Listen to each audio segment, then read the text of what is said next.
You're listening to the Corbett Report. CorbettReport.com. Welcome, my friends. Welcome to another edition of the Corbett Report. I am your host, James Corbett, podcasting to you, as always, from the sunny climes of Western Japan on this 31st day of October 2010.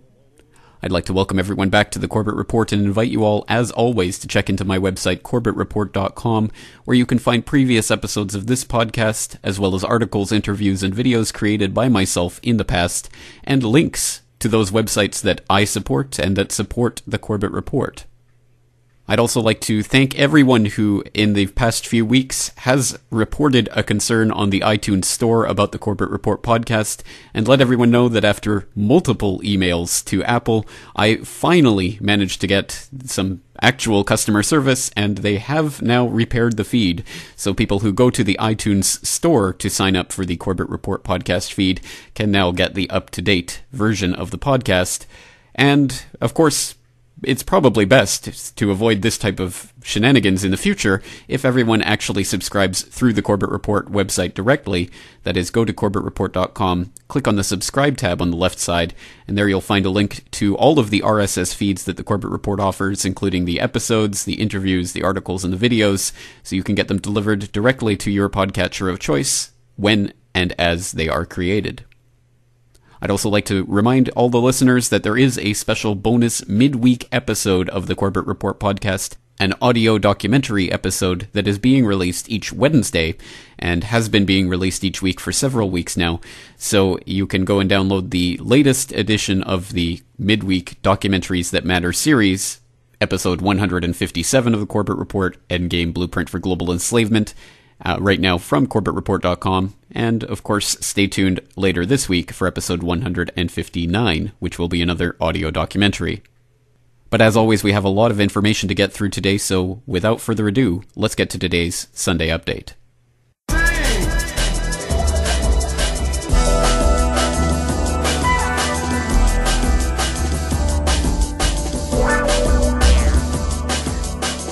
This is James Corbett of CorbettReport.com with your Sunday update for this 31st day of October 2010.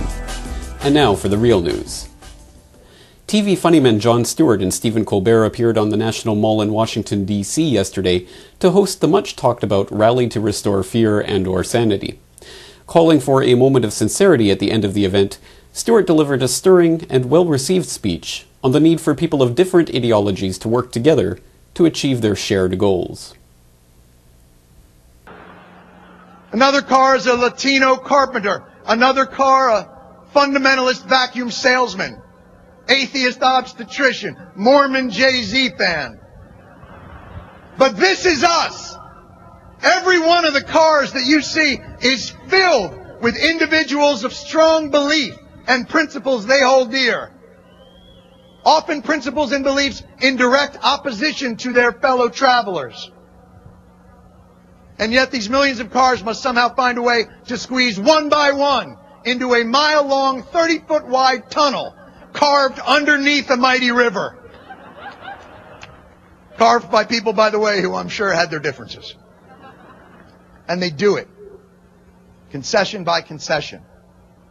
You go, then I'll go. You go, then I'll go. You go, then I'll go. Oh my God, is that an NRA sticker on your car? Is that an Obama sticker on your car? Well, that's okay. You go and then I'll go. And sure, at some point there will be a selfish jerk who zips up the shoulder and cuts in at the last minute. But that individual is rare and he is scorned and not hired as an analyst.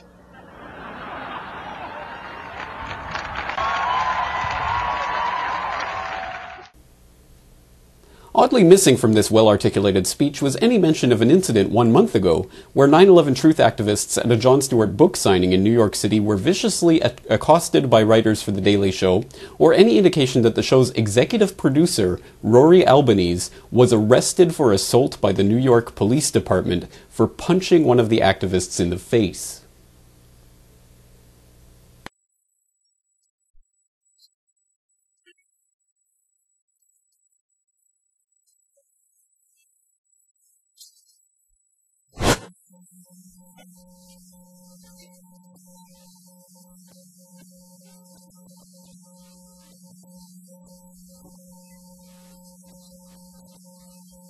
get the fuck out of my face with your little fucking camera. How about you touch me so I can get you for a cell charge with 4 cameras I got on me right now? I'd love to. Guys, relax. I don't want to relax. I'd rather be arrested. The man is so boring now. It was more fun when we were going to almost fight each other. I don't want to fight. Why don't we turn off the cameras? Why don't we turn off the cameras and just fight? Because that's what I'd like to do. Turn off the cameras. Nobody wants to fight. That's what it's about. What the fuck is going on? This will be great. Jon Stewart, right? You're telling me what to do with my family? Fuck you, douchebag. That's pretty emotional. Was it the family Mark that did it to you? Yeah, it's something you told me to do. Right? Right. Fuck you. You're a fucking crazy idiot. The rest of you are fucking idiots.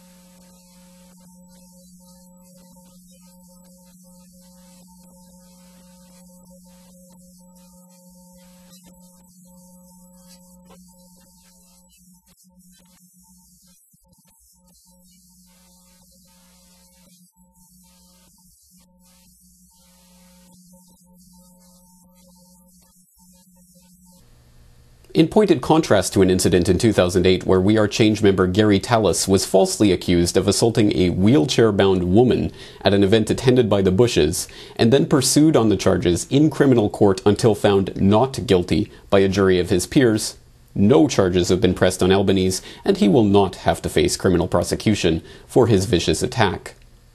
No word yet on whether any of the tens of thousands of adoring Stewart fans at the rally, or any of the millions around the world watching their televisions in a scientifically crafted, flicker rate-induced alpha brainwave state, will question the hypocrisy of these incidents in the face of Stewart's speech, or whether they will continue to support him and his show staff, no matter what they actually do. Neither Albanese, Stewart, nor any of the show's other staff, including staff writer Kevin Blair, a member of the Council on Foreign Relations who has helped write several Obama speeches, have yet been asked to comment on the incident by any media outlet anywhere in the world.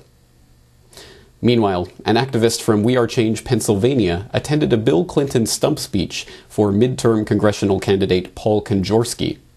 When activist Anthony Antonello attempted to educate the crowd on the truth behind the crumbling American economy and the privately controlled central bank that is engineering the current collapse, Clinton supporters from a local union surrounded him and immediately began to verbally and physically assault him for exercising his free speech.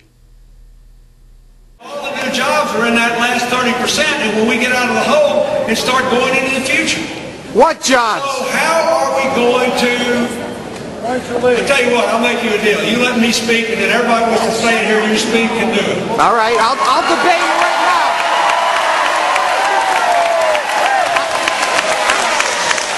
I will debate you right now.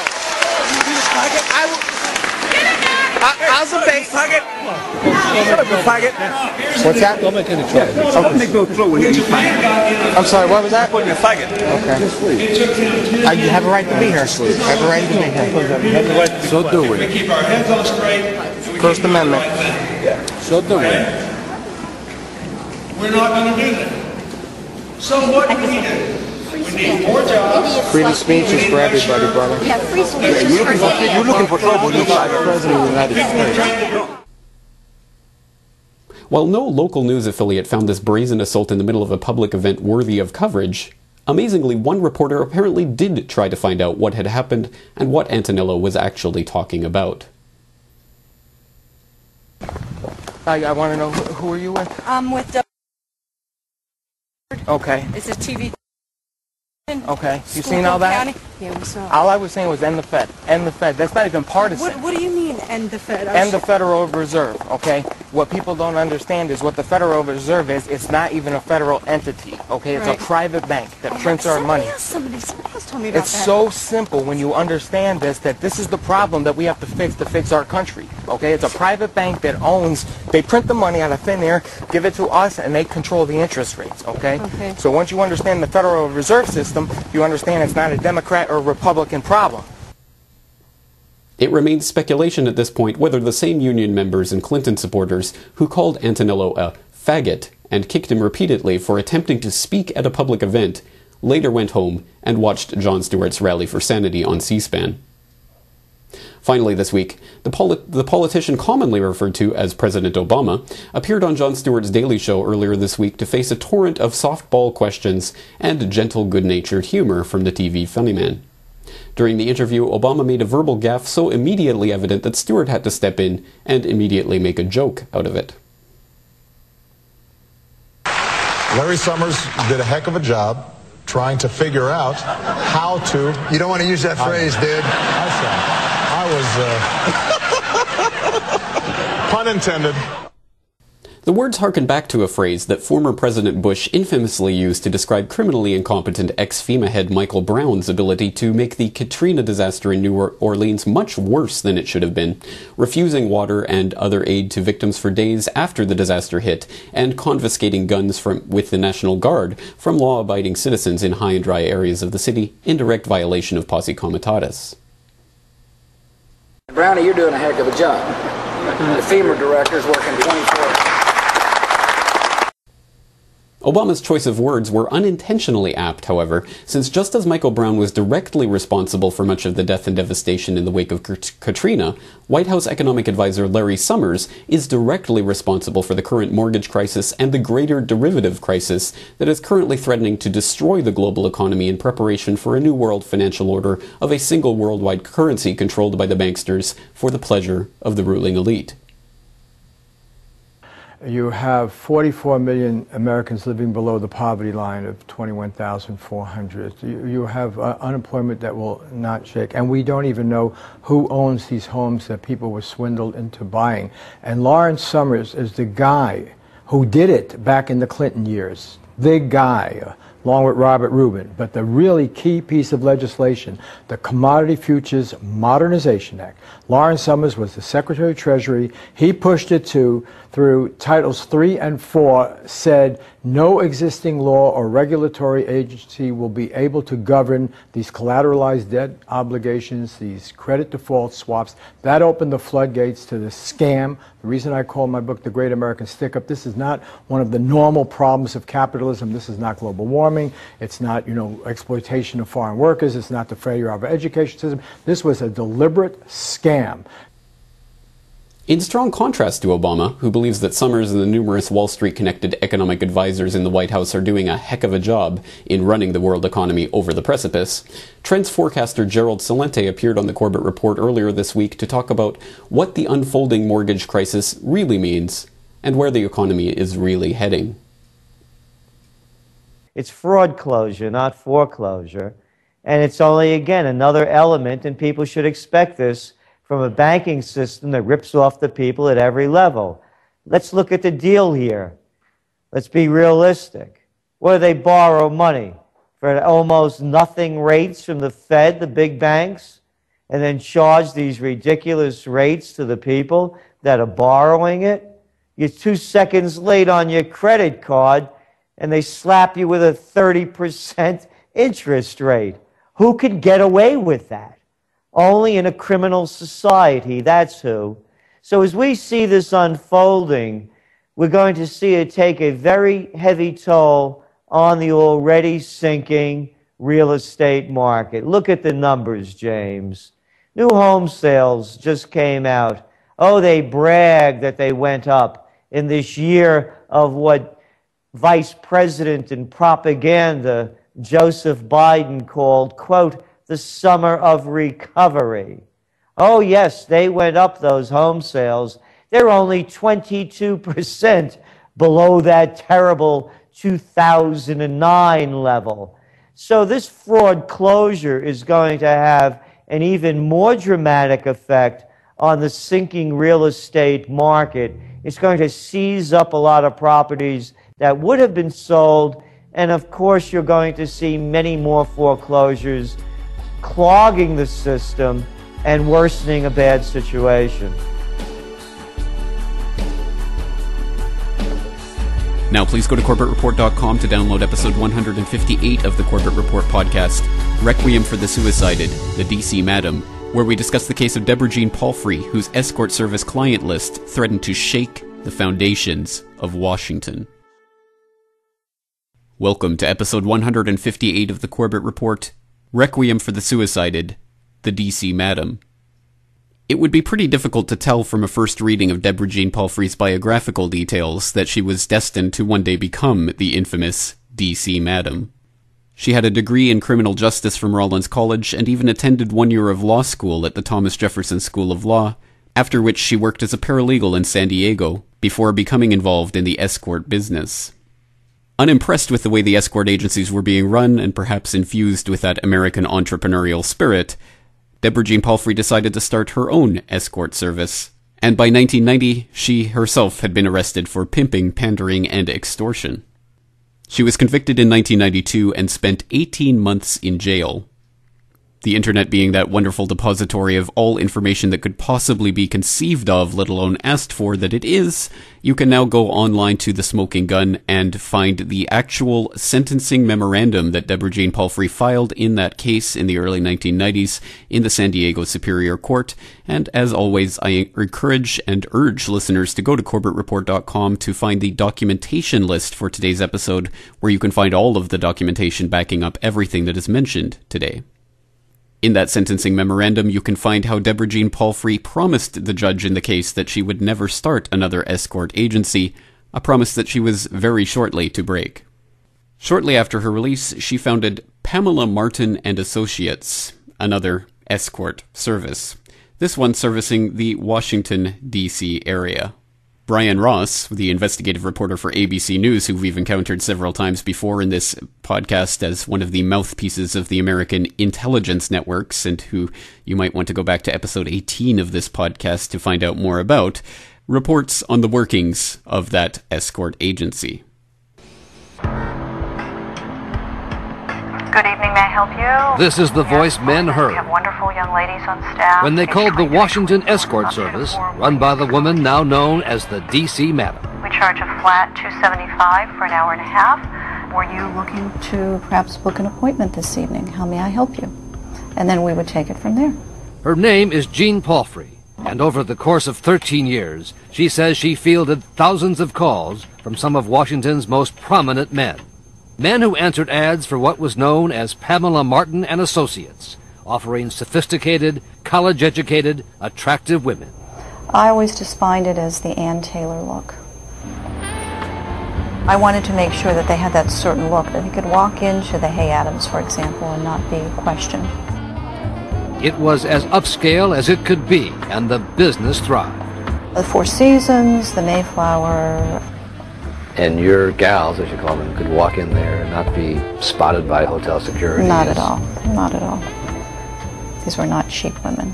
These are very nice women who just needed to make a few extra dollars. One was a professor at the University of Maryland. There was a successful real estate agent, even a lieutenant commander in the Navy. Sometimes, when Palfrey was unavailable, a legal secretary at one of Washington's top law firms, Aiken Gump, would handle the calls as well as go out on calls herself. Using her email account at Aiken Gump, the secretary told Palfrey why she wanted to be an escort. A day a week would be fun and spa money. But were these women proud of what they did for you? I don't think they were ashamed. You don't think so? Oh, no. 1991 is when I bought this property. The DC Madam actually ran her business across the country from Washington out of her elegantly restored period home in Solano County, California. The calls from Washington were forwarded to an extension in her laundry room. Sometimes the washer and dryer were going, and if it was too loud, I'd leave and go into the other room. All from right here? All from right here. This is all it takes to run an escort service? Yeah, you need a phone. That's what you need. Names of customers and their preferences were shredded every night. But Palfrey says she was doing nothing illegal because she was selling what she calls sexual fantasy, legal sex. And how do you define legal sex? Well, illegal sex is prostitution, which is either intercourse of any type or oral sex. Anything else is considered basically legal. And do you think your women went over the line? I sure hope not. I sure hope not. You say that with a straight face? I'm saying that with really? I'm saying that with a straight face. A savvy businesswoman with a year of law school, Palfrey actually had her women sign a contract saying they would be terminated if they did anything illegal. Brian Ross of ABC News, and the establishment status quo media that is always happy to report on the prurient nature of scandalous stories, especially when they involve titillating tidbits of information about possible sex scandals. And as such, it would really be of no greater consequence, and certainly no consequence to the Corbett Report. But as you may have picked up in that report, yes, many of the clients were, of course, based in Washington, D.C., where there just happened to be people of political consequence.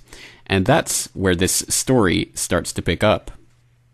In October of 2006, the IRS, after a 2-year probe, swooped down on Pamela Martin and Associates, aka Deborah Jean Palfrey, operating out in California, and searched her home and froze nearly $500,000 in assets. Once again, the long arm of the law was finding its way into Deborah Jean Palfrey's business, but this time there was something entirely different at stake. This time, she was operating in Washington, D.C., with some very well-known clients. Of course, the seizing of those assets and the searching of Palfrey's home set off a frenzy of headlines speculating about possible D.C. sex scandals looming on the horizon. But one thing that the corporate establishment media was not keen to report on was the reason why the investigation of Pamela Martin and Associates took 2 years to complete, why they decided to swoop in after she had already shut down the business, and what was really at stake with the search and seizure of her home and assets.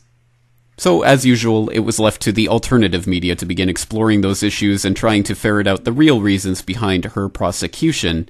And we turn now to an interview that the DC Madam, Deborah Jean Palfrey, conducted on The Alex Jones Show in 2007. Well, from what I gather, and I'll try to compress it as much as I possibly can because it's a very convoluted and detailed story, but from what I gather, I was under investigation more or less, and it could have been prior to this, but more or less from March or so of 2004 until last October 4th of 2006, when there was a raid conducted on my home, a search warrant executed upon my home. Now, I'm using the word investigated or investigation rather loosely here. It does not appear to have been an investigation into prostitution-related services or activities, since, oh, by the way, prostitution is not a federal crime. It is left for the states in the lower state courts, I might say, to adjudicate. However, what appears it's a local vice issue. It's a local vice issue, absolutely. What appears to have taken place, however, is some sort of a gathering of evidence on Deborah Jean Palfrey, sort of a la J. Edgar Hoover style. Personal information, financial information, and the like. There does not appear to have been any sort of actual investigation from what I gather, and I am 10 months into this now, and I've gone through a civil process, now I'm into a criminal process. Well, I'll tell you from what I've seen in the past, and just instinctively I've seen this before, they may have been tracking what was going on with your business to use that without your knowledge for higher-ups to actually blackmail people.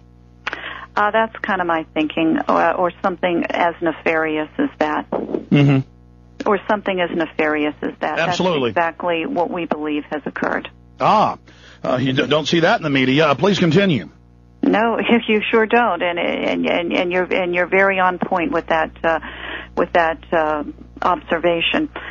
Why did they pull the trigger on October 4 last year? I mean, I could still be ongoing here, except I did a couple of unusual things last year, which I think whoever they are that were watching me became very concerned. Last July, I put my house of 15, 16 years on the market. Simultaneously, within a few weeks, early August of last year, I closed my business, the one in question, Pamela Martin and Associates, which I had operated nonstop for 13 years. In some people's eyes, it would have been perceived as an unexpected move. So they thought maybe you were planning to kind of leave the mafia, and they don't ever let you leave, kind of. That's another very good observation. As long as the status quo was ongoing, because I was so reliable, I was so dependable, I ran such a nice service, sort of in the style of the Mayflower Madam from New York from back in the 1980s. No drugs. We paid our taxes every year, believe it or not. Everything was just so nicely done, and then I all of a sudden quit. Yeah, they got paranoid, and then the wicked flee when none pursueth, basically because they were paranoid. Now they've triggered what they were worried about. Or perhaps they were trying to trigger a chain of events because they had assessed you to cause you to stand up and fight back against them, because they had assessed you psychologically to run now a massive blackmailing operation. Stay with us. We'll be right back with our guest. So she had been under investigation since at least 2004, but nothing was done about it until October of 2006, 2 months after she closed down the business. And as that interview draws out, I think, quite well, and there is an hour more of it online, so again, please go to the documentation list to find that full interview from 2007. Her business was quite possibly being deliberately and consciously used as a honey trap for various politicians in order to conduct intelligence gathering for blackmail purposes, and it would certainly not be the first or only time in American political history, or indeed any political history, in which that has been done. In fact, it's quite common. Or as in the case of Elliot Spitzer, perhaps the escort agency and the DC Madam was not involved in any way, as she herself maintained, and as Alex Jones suggested. The intelligence agencies that have now been given carte blanche to listen in on your phone calls, read your emails, and basically spy on you in every and any possible way imaginable may have been doing so behind the scenes without Pamela Martin and Associates' knowledge or consent in order to collect this type of information on various individuals. But regardless, as she herself indicates, in the summer of 2006, she began to make some moves which obviously worried people who might have been in a position to have been personally exposed by an exposure of the information that she had been collecting for the last 13 years, when she suddenly closed down the business and put her house up for sale, and obviously that could have sent the message that she was about to blow the whistle, precipitating a civil and criminal response which was very soon used to try to exert a gag order on her. We get that information also from thesmokinggun.com, which of course likes to cover all stories prurient and salacious. Feds seek to gag DC Madam. Quote, federal prosecutors want to gag an indicted former Washington, D.C. Madam who has recently threatened to go public with details about her former customers. In a motion filed Monday in U.S. District Court, investigators are seeking a protective order covering discovery material to be provided to Deborah Palfrey and her lawyers. Palfrey, 50, was indicted last week on racketeering and money laundering charges stemming from her operation of the Pamela Martin and Associates escort service, which closed last summer after 13 years in business. In their motion, a copy of which you'll find below, and of course that's in the link, government lawyers claim that some discovery documents contain personal information about Palfrey's former Johns and prostitutes that is sensitive. The prosecution filing does not detail the nature of this confidential information, though the identity of Palfrey's DC customers would surely be cloaked if the protective order was signed by Judge Gladys Kessler. End quote. Well, as you can imagine, it's not so easy to gag someone who is determined to resist and who does have a lot of information that could implicate a lot of people in some very salacious scandals. And so the DC Madam, Deborah Palfrey, took it upon herself to go to the media with her phone lists. Nonetheless, the decision ultimately was made to hand over the records to a responsible media outlet, in this case ABC News in New York, without compensation and/or promises or guarantees of any sort. Even though ABC News is under no obligation whatsoever to me, I do expect their reporting to help identify potential witnesses for my defense. For me, this is an absolute necessity, since the government has placed me in the untenable position whereby I do not have sufficient monies to undertake this extraordinarily expensive task. Consequently, I would ask the press and the media to put aside the titillation of the who's who's list, at least in part, and instead investigate the disturbing genesis, the confounding evolution, and the equally alarming continuation of this matter. I believe there is something very, very rotten at the core of my circumstance, and without money to hire my own investigators, I must rely upon your acumen and talent here in the press and the media to uncover the truth. So what precisely does relying on the acumen and the integrity of the professionals at 2020 and ABC News actually get you? Well, only this. From The Independent on Sunday, 6th of May 2007, network refuses to name clients of DC Madam. Quote, there was an almost audible sigh of relief in parts of America's capital this weekend after a TV network said it would not reveal the identities of scores of clients of the alleged DC Madam because they were not well enough known to be newsworthy. ABC News said that, having plowed through 46 pounds of phone records, it had discovered that among the clients of Deborah Palfrey's alleged prostitution ring were senior business executives, NASA officials, and at least 5 military officers.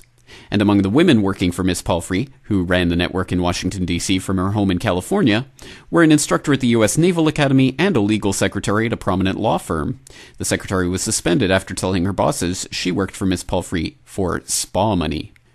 The only government official known to have been a client was Randall Tobias at the State Department. He resigned after being confronted by ABC. Another client named was Harlan Ullman, a columnist for the Washington Times and a senior advisor at the Center for Strategic and International Studies, a Washington think tank. End quote. And so ABC News, surprise, surprise, violates the trust that the DC Madam put in them by giving them the phone list and refusing to publish the names of the people involved, except for the ones that had already come out and admitted that they were clients of the service. So, no harm, no foul, no major falls from grace as a result of this information not being released by ABC News, and everyone went along their merry way. Oh, except for the DC Madam, who of course was still undergoing prosecution, and for one of the escorts who had worked for her, someone by the name of Brandy Britton, and we can find out more about her from this obituary headline. Trial nearing, alleged girl found dead, from the Washington Post, January 30th, 2007. Quote, she was a former college professor who had lost almost everything, her stellar academic reputation, her financial well-being, and her anonymity in the swanky suburban neighborhood where she was accused of working as a high-priced prostitute. With Brandy Britton's trial planned to start next week, the former University of Maryland Baltimore County professor apparently took her own life over the weekend, hanging herself in her living room, Howard County police say. A family member found the body Saturday afternoon. Police say they do not suspect foul play. Her trial date on 4 counts of prostitution, which she had decided to fight in a jury trial instead of accepting a plea agreement, was set for Monday. Police would get a chance to air their version of Brandy Britton, that in her $400,000 home at the end of a cul-de-sac where children ride razor scooters and mums drive minivans with soccer decals, Britton had been selling herself as a call girl. End quote. Well, the Brandy Britton story is particularly interesting because she had decided to fight in a jury trial, and she had suddenly ended up hanging herself, according to the police, before having had a chance to properly defend herself. Well, if that sounds suspect, considering that she was working for this high-priced Washington, D.C. call-girl outfit and was planning on defending herself, presumably, one would imagine, by naming names, and suddenly found hanging dead, well, let's take a look at the D.C. Madam. On April 15th, 2008, she was found guilty of money laundering, using the mail for illegal purposes, and racketeering. She faced a maximum of 55 years in prison for those offenses, but was likely to get much less, probably around 5 years in prison. And her sentencing was due to take place later that year. But 2 weeks after having been found guilty, on May 1st, 2008, Palfrey was found dead.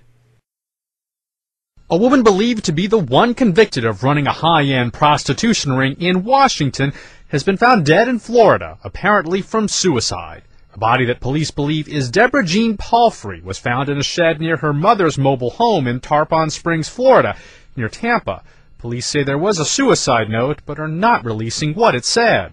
Palfrey was convicted last month by a federal jury of running a prostitution service catering to Washington's political elite, including Senator David Vitter of Louisiana. Palfrey denied the escort service engaged in prostitution. She was convicted of several charges, including money laundering. Palfrey faced a maximum of 55 years in prison. She was free, pending her sentencing in July. Lee Powell, The Associated Press. Deborah Jean Palfrey, the D.C. Madam, found dead? This woman who had the inside knowledge on all of these people in the Washington, D.C. area who had been using her alleged prostitution service, and she was found dead?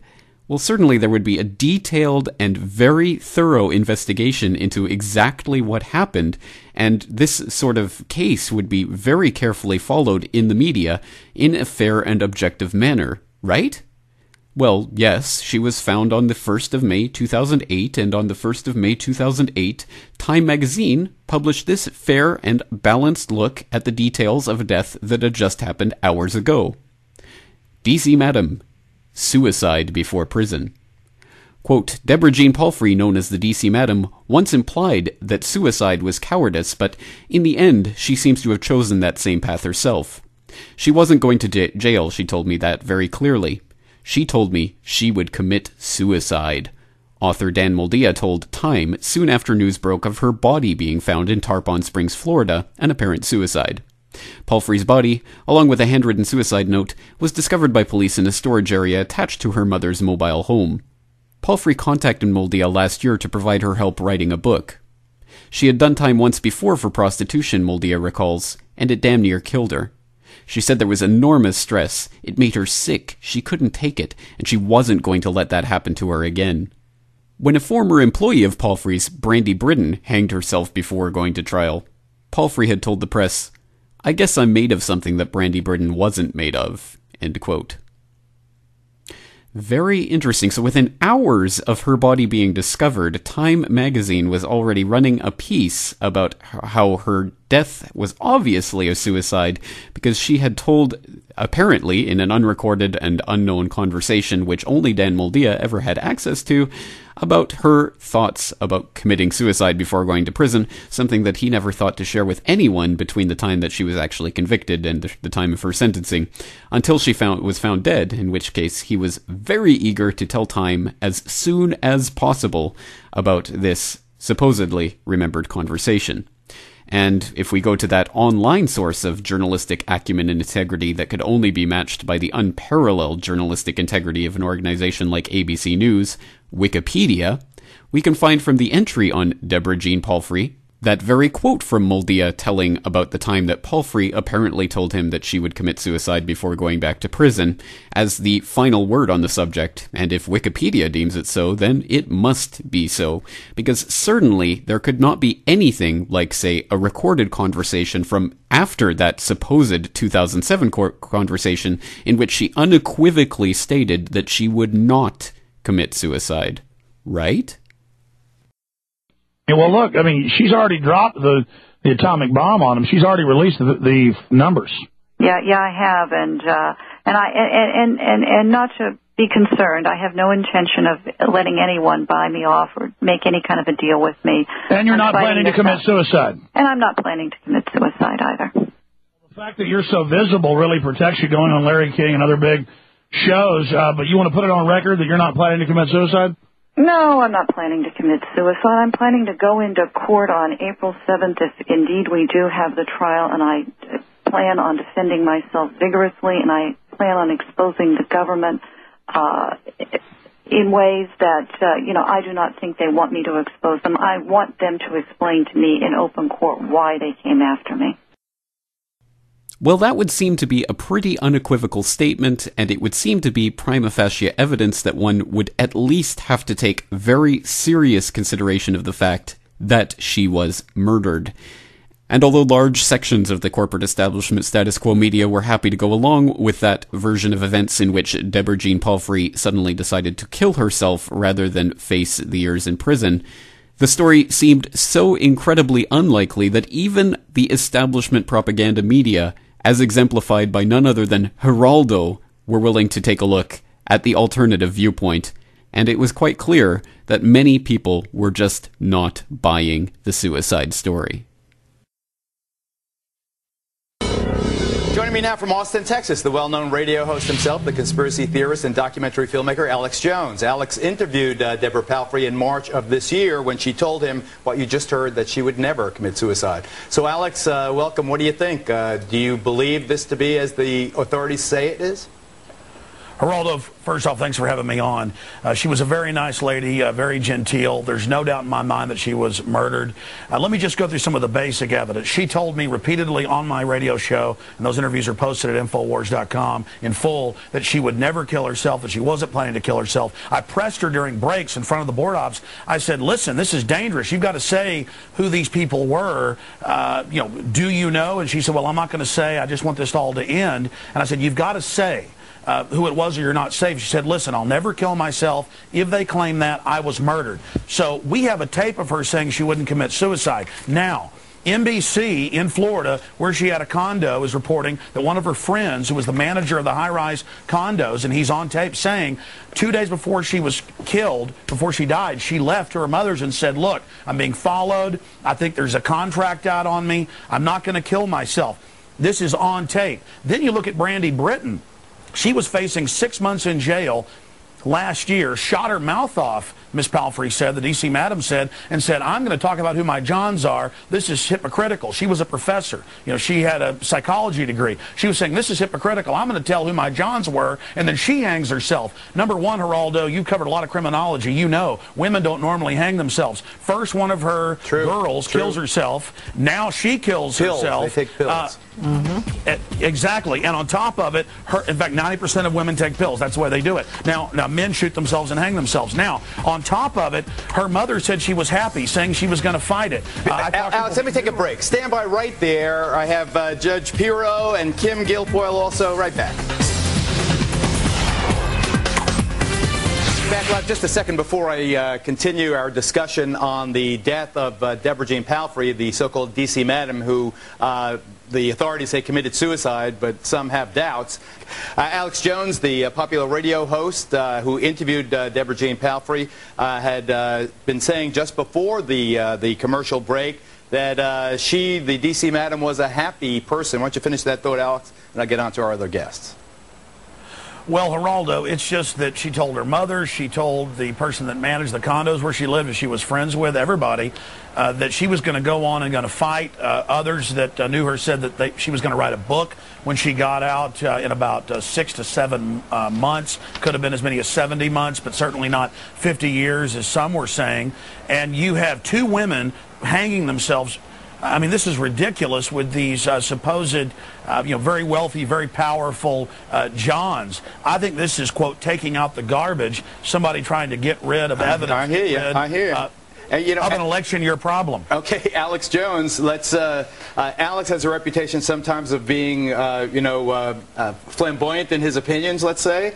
I don't know that to be the case about you at all, Judge Pirro or Kimberly Guilfoyle. What do you say, Judge? Well, I had the opportunity, Geraldo, to interview Deborah Jean about a year ago, and I talked to her about Brandy Britton and her suicide. And what she said to me is, they don't just come and get you; they terrorize you. But she made it very clear that she was not made of that, and I agree with you, Alex. Not made of that means she was not suicidal. She was not suicidal. She was a woman who had a very strong core. She was a fighter from the get-go. And one of the things she said to me, Geraldo, was that, look, this isn't about madams. This isn't about prostitution. This is about me. Suggesting that there was no government program to take down prostitutes. There was a program she believed to take her down. Think about it. You've got a top State Department official. You've got a military strategist, a United States senator. You've got all of these individuals, lobbyists, paying for prostitutes. At the same time, you've got the head of the Maryland State Police who's being indicted and convicted for using the Executive Protection Unit to move the prostitutes around. You've got a federal prosecutor at that time who was murdered and who yet his case is unsolved. You've got all kinds of corruption going on. Luna. It's Jonathan Luna, and indeed I have the book, The Midnight Ride of Jonathan Luna, for anyone interested.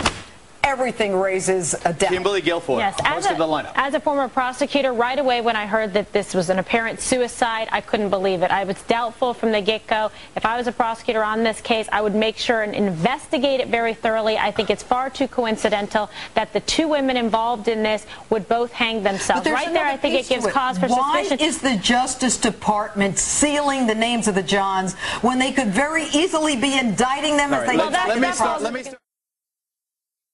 Well, that's an excellent question. Why would they have sealed the names of the Johns in this case, especially as the fine, upstanding professional journalists at ABC News had already determined that there were no newsworthy names in the phone list that they had received from Deborah Jean Palfrey? And why would there be cloak and daggers associated with her case? Why would they have even bothered to pursue her or follow her or put pressure on her in any way if there had been no names of any importance on that list? Well, that's a good question, and we'll come back to that in a moment. But just to follow up on one of the things revealed in there, as Alex Jones pointed out in that clip from the Geraldo show, the building manager of the apartment the condo that she owned in Orlando had actually talked about her being followed and being very concerned about her own safety in the weeks preceding her death. And that comes from an article from WESH.com on the 2nd of May 2008, Building Manager DC Madam's Death, Not Suicide, which reads in part, quote, Palfrey's building manager said she often told him she believed she was being followed, and he thinks there may have been some former clients of her escort service who wanted her dead. She insinuated that there is a contract out for her, and I fully believe they succeeded, her building manager said. Palfrey's Lexus is still parked in the Park Lake garage, and the staff said on Monday she asked about making sure her condo fees would continue to be paid during what Palfrey anticipated would be 6 years in prison. They said she left that day with some suitcases and a box. She had one white paper file box that she told me had some important paper with her, and then she just kind of raised her eyebrows like you're supposed to think, oh yeah, that's all the information that she had on her business in Washington, her building manager said, end quote. If this story sounds familiar, that's because we've heard it before. We heard it in the case of Terry Yakey, who supposedly committed suicide with some very valuable information that he was taking with him that he believed would blow the Oklahoma City investigation wide open, and his, of course, grisly murder, which was passed off as suicide, which we've talked about in a previous episode of this podcast. Or we have people like the wife of E. Howard Hunt going down in United 553, carrying millions of dollars worth of treasuries and other securities that were to be used to pay off the Watergate burglars. And now we have Deborah Jean Palfrey, the DC Madam, carrying with her a box of her Washington papers, believing she was being followed, ending up hanging herself. Well, let's get back to the incredibly important question of who was really on those phone lists for the DC Madam's escort service. And to do that, we'll go to Wayne Madsen, who, of course, as many of my listeners will probably already know, was an ex-contract consultant for the National Security Agency and currently runs the Wayne Madsen Report. And he appeared on the Alex Jones Show shortly after the murder of the DC Madam to talk about who was really on the list. I would point out that ABC 2020, they were the ones that promised to name names of her clients, and they spiked the story. I know for a fact they received pressure from Disney executives who in turn received pressure from the White House not to run those names. I've reported that Dick Cheney was one of those clients. I stand by that report. I will continue to stand by that report, and I have other names that are very close to Cheney. I did meet with Jean Palfrey on several occasions socially. Hey, let me stop you. For your own safety, you better say everything you know right now. Was Deborah Jean Palfrey your source that it was Dick Cheney? Somebody very close to Jean Palfrey was my source. Well, we don't want them to get killed. Who was the source? Well, I don't want to go into details. Okay, do you want to say right now you're not going to hang yourself tomorrow night? I'm not going to hang myself. But, I mean, let's be clear. You're not going to commit suicide. You're not. Oh, no way. Say it all. No say it all right now. I'm not going to commit suicide. I'm very happy here. I want to see that on January 20th of next year. I want to see George Bush flown, preferably to The Hague and not back to the Crawford Ranch. So I'm going to stick around for that. Well, this is dangerous waters here. Look, I would tell people what you do know, because, they're going to probably come kill you and others. I'm not Wayne, we're not joking. Well, I know, but they better take their best. They better take their best shot. They better not miss, because I won't. That's all I have to say. But anyway, the Dick Cheney was obviously a client. I know for a fact also from very good sources there were a couple of GOP candidates, one present candidate. Well, I pretty much said so. And some previous candidates for the GOP nomination for president were also clients. So John McCain? John McCain, yes. Do you think that's what this housekeeping could be about? Yeah. Fred Thompson, and Rudy Giuliani. And do you believe, Palfrey, that she didn't know who these clients were? I think she knew exactly who they were. As a matter of fact, remember, most of her clients were in McCain, Virginia. That was the center of activity. 13 years she had the most discreet escort service in Washington. She didn't send... Why didn't they leave her alone? Why are they killing all these women? They're the ones that called them. Exactly, and this is how they're cleaning up. They used them, and now they're disposing of them, and it's disgusting. Obviously, the agency, meaning the CIA, used these girls because these were professional, well-educated. These were not barely English-speaking Koreans or people from... Oh, you think it's an intelligent... You think it's an intelligence op. You think these girls were being run by an agency. I absolutely do, and I feel that... I pressed Jean on that many occasions. She never told me, but of course she may have made an agreement never to say that. So that makes... Oh, you're saying you believe she was working for a subsection of the U.S. or Israelis or Russians? No, I believe McCain, Virginia, obviously is where the CIA is located. I believe. But I mean, so it wasn't subsections. Well, you know, it's infiltrated. So you believe the U.S. government was running an operation against U.S. targets? Well, she said on this show that they were using her as bait to track people. Oh, I believe that's true, and I believe they were, entrapping Middle Eastern leaders. We know that they were clients. We know that Cheney was using them not only for his own predilections, but also to entertain potential customers in the Middle East for Halliburton. We know that Cheney... I reported today, I reiterated that some of Cheney's top lieutenants at Halliburton and KBR, Kellogg Brown and Root, and we know about the sexual harassment of KBR people. This is an awful company, and so is Halliburton. We know about... Well, it came out about the CIA head, Porter Goss, would go to the Watergate, where on one floor you had gambling, the next floor you had the, quote, free hookers. So it's just... I mean, why didn't they kill those girls? I guess they do kill quite a... We don't know that they haven't, because Shirlington Limousine that was delivering those women to the Watergate and to another hotel in Washington, Shirlington Limousine was transporting Pamela Martin and Associates escorts, the escorts that worked for Gene Palfrey. Cheney, Giuliani, McCain. We have the White House leaning on ABC News not to release the names. We have the CIA and its fingerprints all over this. And we have the DC Madam found dead, ruled a suicide. For whistleblowers with key information out there, let this and other stories be a warning that when you go public, you better go public.